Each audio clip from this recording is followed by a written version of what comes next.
একটা password number দিয়ে set up করা, এবং এটাতে কিন্তু WPA2PS কে দেওয়া, এবং ভালো রকমের স্ট্রং এনক্রিপশন কিন্তু এটা, মানে এটা দেখা যাবে না। তো আমরা ফার্স্ট লেকচারে কি দেখেছিলাম, যদি আমার সিস্টেম মানে আমার পিসি যদি কানেক্ট হয়ে যায়, আচ্ছা দেখি তো এখন আমি আমার ফোনটাকে যদি কানেক্ট করে নিই, আমি আমার ফোনকে কানেক্ট করে নিই এটাতে,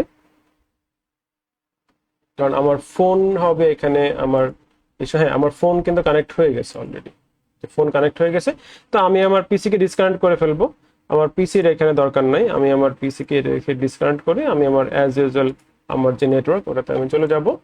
অ্যাজ ইউজুয়াল আমাদের একটা জিনিস খুব ইম্পর্টেন্ট, আমার মনিটরিং মোডে একটা ওয়্যারলেস অ্যাডাপ্টার লাগবে, যেটা আমি ইউজ করি, পান্ডা PAU09 USB অ্যাডাপ্টার। আপনারা একটু দেখে নেবেন, একটু কিনে নেবেন। এটা ডুয়েল ব্যান্ডউইথ সাপোর্ট করে 2.4 GHz এবং 5 GHz দুটেই। আমরা আজকে ইউজ করব ওয়াইফাই, এবং এটা খুবই সিম্পল একটা সফটওয়্যার। তো আমি সরাসরি চলে যাব আমার কালি লিনাক্স মেশিনে। আমি কালি লিনাক্সটাকে রেডি করে এখানে আমি আপডেটও দিয়ে রাখছি, এবং আমি কিন্তু অলরেডি আমার ওয়ার্ড লিস্ট এখানে ইম্পোর্ট করে রেখেছি। হ্যাঁ, আমি নিজে ওয়ার্ড লিস্ট তৈরি করে নিই, আমি ওয়ার্ড লিস্ট কাউকে কাছে শেয়ার করি না। তো আপনারা একটু ওয়ার্ড লিস্ট তৈরি করাটা শিখতে হবে। হ্যাঁ, এবং আমরা কিন্তু এখানে ব্রুট ফোর্স অ্যাটাক করব। তো সবার আগে কি করতে হবে, আমি আমার ওয়্যারলেস অ্যাডাপ্টারটাকে এখানে বসিয়ে নিব। যে ওয়্যারলেস অ্যাডাপ্টার রেলিংক 802.11n সিরিজের, এন সিরিজ আমরা জানি ডুয়েল ব্যান্ডউইথ নিয়ে কাজ করতে পারে, এবং এটা আমি কালি লিনাক্স মেশিনে বসায় নিব। যদি আমি এখানে IF কনফিগ দিয়ে দেখি, দেখবো যে এখানে আমার ওয়্যারলেস ল্যান কার্ডটা শো করবে। ওই যে ওয়্যারলেস ল্যান IW কনফিগ দিলে দেখবো যে এটা ম্যানেজড মোডে আছে। তো আমাদের মনিটরিং মোডে নিতে হয়, এয়ারক্র্যাক এনজি দিয়ে আমরা দেখেছিলাম। তো আজকে এত ঝামেলাতে যাব না, আমরা খুবই ইজি ওয়েতে কাজটা করতে চাই। যে সুডো ওয়াইফাই, আচ্ছা এর আগে আমি একটু আমার ওয়ার্ড লিস্ট গুলাকে দেখতে চাই। হ্যাঁ, তো CD ইউজার শেয়ার ওয়ার্ড লিস্টে যদি যাই, দেখবো যে এখানে অনেক রকম ওয়ার্ড লিস্ট আছে, এবং ওয়াইফাইটের জন্য একটা আলাদা ওয়ার্ড লিস্ট আছে। তো আমি এটাকে আসলে নতুন করে তৈরি করে নিয়েছি। রকিউটাও আমার অনেক খুবই পছন্দের একটা পাসওয়ার্ড ফাইল, তো আমি এটাকে তৈরি করে নিয়েছি। ঠিক আছে, তো এই পাসওয়ার্ডের ফাইলটাই আজকে আমার কাজে লাগবে। তো আমি এটাকে এখানে রেখে দিছি অলরেডি।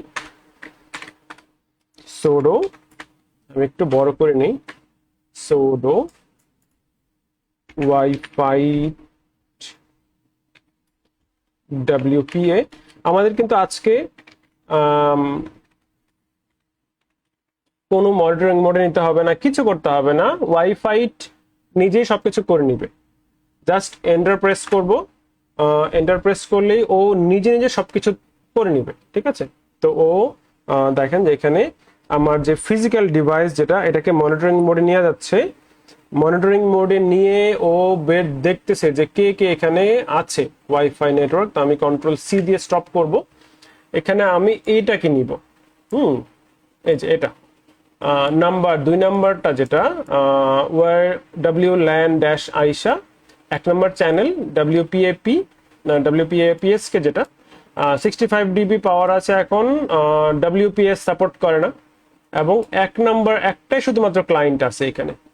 এখানে কিন্তু আরো অনেকগুলো আছে যেগুলোতে WPS সাপোর্ট করে, যেরকম এটা সাপোর্ট করে। তো এগুলোতে আমি যাচ্ছি না, একটাই ক্লায়েন্ট আছে, মানে আমার ফোন কানেক্টেড। তো আমরা এটাতে যাই তাহলে এখন। তো আমি 2 সিলেক্ট করে এন্টার প্রেস করব, তাহলে দেখা যাবে যে ও নিজে নিজেই অথেন্টিকেশন কিন্তু স্টার্ট করে ফেলছে। একটা ক্লায়েন্ট পেয়েছে, এই ক্লায়েন্টটাকে ও অথেন্টিকেট করবে, তারপর ও ইএপল মেসেজ একটা ধরে নিবে, মানে হ্যান্ডশেকটা ধরে নিবে। তো আমার ফোন এখনো ডিসকানেক্ট হয় নাই। ও 10 সেকেন্ডের মতো সময় নেবে অথেন্টিকেট করার জন্য। দেখি কতক্ষণ সময় নেয়।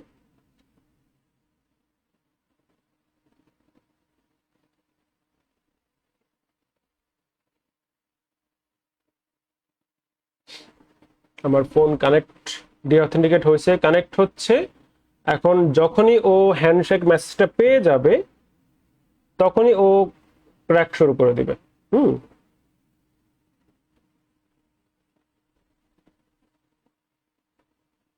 এই যে পেয়ে গেছে হ্যান্ডশেক, ক্যাপচার হ্যান্ডশেক হয়ে গেছে। ক্যাপচার পাওয়ার সাথে সাথে কিন্তু ও পাসওয়ার্ড ব্রুট ফোর্স অ্যাটাক শুরু করে দিয়েছে, এবং এটা খুবই সহজ। আমাদের পাসওয়ার্ডটা আশা করি মনে আছে, ওয়ার্ড লিস্টটা একটু পরে দেখা দিবে, খুব তাড়াতাড়ি করে ফেলতেছি কিন্তু। এটা হলো ওই হ্যান্ডশেক প্যাকেটটা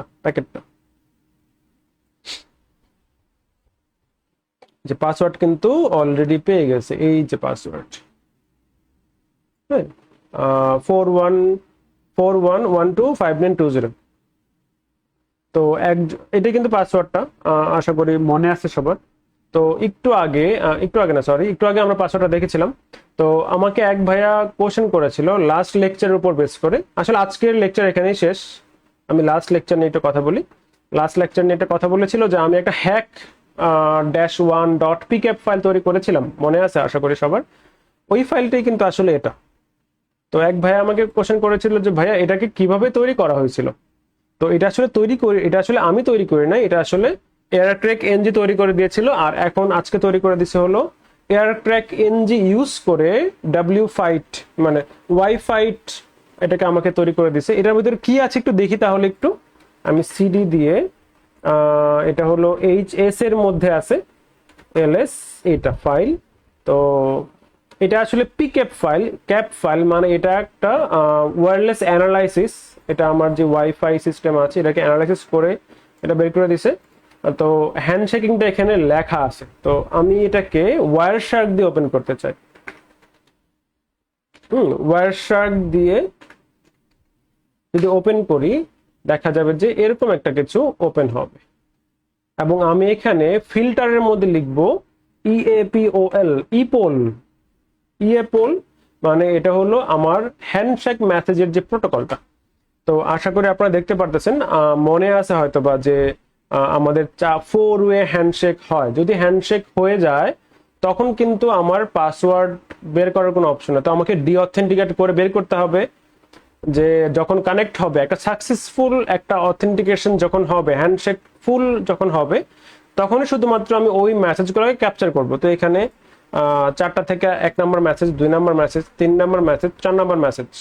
এই জন্যই ও বলছে যে হ্যান্ডশেক রিসিভ করেছে একটা। এখানে আসলে হ্যান্ডশেক গুলা থাকে EAPOL থেকে। এখানে এনক্রিপ্টেড করা থাকে, অনেক কিছু থাকে, ওগুলাতে আমরা যাব না। অনেক কিছু অ্যানালাইসিসের এখানে ব্যাপার স্যাপার আছে, এখানে হেক্সাডেসিমাল ফাইলে থাকে। তো এই হলো ব্যাপার, এটা হলো আমাদের একটা EAPOL অথেন্টিকেশন, যেটা আমাদের এই ফাইলের মধ্যে থাকে। ঠিক আছে, তো আশা করি আপনারা বুঝতে পেরেছেন খুব ইজি ওয়েতে আমরা একটা ওয়াইফাই এর পাসওয়ার্ড কিভাবে ব্রেক করতে পারি যদি শুধু নাম্বার থাকে। তো আজকের লেকচার এই পর্যন্তই। আল্লাহ হাফেজ, আশা করি সবাই ভালো থাকবেন। আসসালামু আলাইকুম।